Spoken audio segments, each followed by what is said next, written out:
लोणावळ्यामध्ये अजित पवार गटाला मोठा झटका बसलाय। लोणावळ्यातील राष्ट्रवादी युवक शहराध्यक्षांसह 137 कार्यकर्त्यांचा शरद पवार गटात प्रवेश झालेला आहे। शरद पवार यांच्या उपस्थितीमध्ये त्यांचा प्रवेश झालाय। काही दिवसांपूर्वीच मावळचे आमदार सुनील शेळके यांनी हस्तक्षेप केल्यानं नाराजी व्यक्त करत त्यांनी हा राजीनामा दिला होता।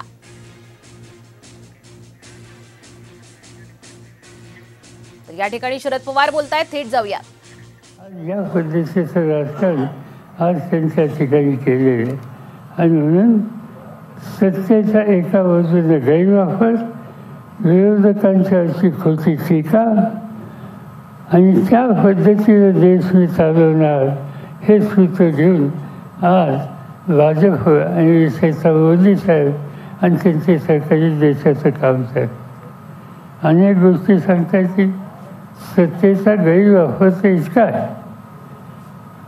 आज झारखंड नावाचं राज्य आहे, आदिवासींचं राज्य आहे, आदिवासी मुख्यमंत्री होता, त्याचा आदर केली आणि आज त्याला तुरुंगात टाकले। राज्याच्या मुख्यमंत्र्यांना तुरुंगामध्ये टाकले। दिल्लीमध्ये गेले 10 वर्ष अरविंद केजरीवाल नावाचे मुख्यमंत्री आहेत। मी पार्लमेंटचा मेंबर म्हणून दिल्लीमध्ये राहतो। दिल्लीमध्ये प्राथमिक शिक्षण असो, आरोग्याच्या सुविधा असो, अशा अनेक गोष्टी आहेत की कोणत्याही राज्यापेक्षा अधिक चांगलं काम आज दिल्लीमध्ये अरविंद केजरीवाल मुख्यमंत्री असलेल्या सरकारने त्या ठिकाणी केलेलं आहे। आणि म्हणून चांगलं काम केलं, जगातले लोक दिल्लीमध्ये येतात आणि या कामाची पाहणी करतात, त्याचं कौतुक करायच्या ऐवजी त्याच्या नोटिसेस पाठवल्या।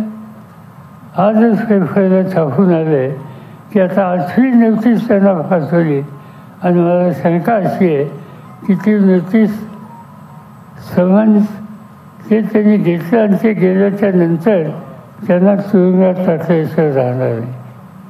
मुख्यमंत्र्यांना तुरुंगात टाकायचं। झारखंडचं टाकलं, आता दिल्लीचा नंबर आहे। महाराष्ट्रामध्ये अनिल देशमुख नावाचे गृहमंत्री होते नागपूरचे, त्यांचा आरोप केला की यांनी 100 कोटी पैसे एका शिक्षण संस्थेला घेतले। 100 कोटी। आज प्रमाणे महाराष्ट्राचा पोलीस खात्याचे मंत्री, गृहमंत्री, त्यांना अटक केली, 6 महिने तुरुंगात ठेवलं आणि शेवटी कोर्टामध्ये त्यांना सोडण्यात आलं आणि सोडण्याच्या नंतर 100 कोटी वगैरे याच्यात तथ्य नाही। 1 कोटी रुपयाची देणगी कॉलेजची इमारत बांधण्याच्यासाठी चेकने घेतली, हा विषय त्या ठिकाणी निघाला आणि त्यांना अटक केली।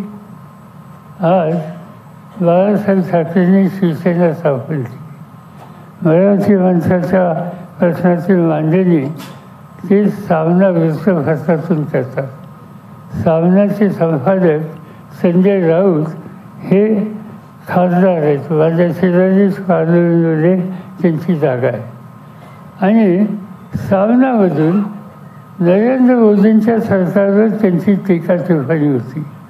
त्यांना अटक केली, त्यांना 4 महिने तुरुंगामध्ये टाकले। लोकशाहीमध्ये लिखाणाचं स्वातंत्र्य आहे का नाही?